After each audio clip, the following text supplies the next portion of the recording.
Bible గ్రంథంలో ఆత్మీయమైన సత్యం మాట మనం జాగ్రత్తగా చూసుకుంటే వాక్యాన్ని చూడండి. మనం చాలాసార్లు కష్టపడుతూ ఉంటాం, చాలా శ్రమ పడుతూ ఉంటాం, మనకి రెక్కల ముక్కలు చేసుకుని మనకున్న దంతా కూడా దారిపోసుకుని, కానీ ఒక్కోసారి దానివల్ల కూడా మనం నష్టపోతాం. మనకు ఆరోగ్యం బాగోదు, మనం కష్టపడతామండి, మనకు ఆరోగ్యం బాగోదు, ఆ డబ్బులన్నీ ఎక్కడేస్తాం, మనం హాస్పిటల్కి వస్తాం.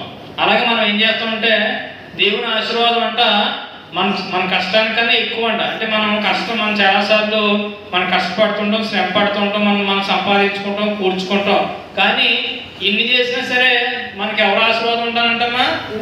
దేవుని ఆశీర్వాదం ఉండాలంటే చాలాసార్లు మనం ఏమనుకుంటామంటే నేను కష్టపడ్డాను కదా, నా వెనకాల ఆస్తులు ఉన్నాయి కదా, కొన్ని ఐశ్వర్యాలు ఉన్నాయి కదా అంటాం. కానీ ఇవన్నీ కూడా ఒక్కోసారి మన దగ్గర నుంచి విడిచిపోవచ్చు. కానీ దేవుని ఆశీర్వాదం ఉంటే మనకేంటంటే అన్నీ పోగొట్టుకునే కూడా మనం ఏం చేస్తామా, తిరిగి మన దగ్గరకు వస్తామట. కనుక మన పడే కష్టానికన్నా అంట దేవుని ఆశీర్వాదం కన్నా మనం పడే కష్టం కూడా ఎక్కువ కాదండి. మనం ఏమనుకుంటామంటే అది కూడా దేవుడు ఇచ్చిన బలం శక్తే, కానీ దేవుడు ఆశీర్వాదం లేకుండా మనం ఎంత ప్రయాసపడినా ప్రయాస ఎలా ఉంటుందంట, అది వ్యర్థం మాట. కనుక అక్కడ వాక్యాన్ని మనం స్పష్టంగా చూసుకుంటే నరుల కష్టం చేత ఆశీర్వాదం ఎక్కువ కాదు.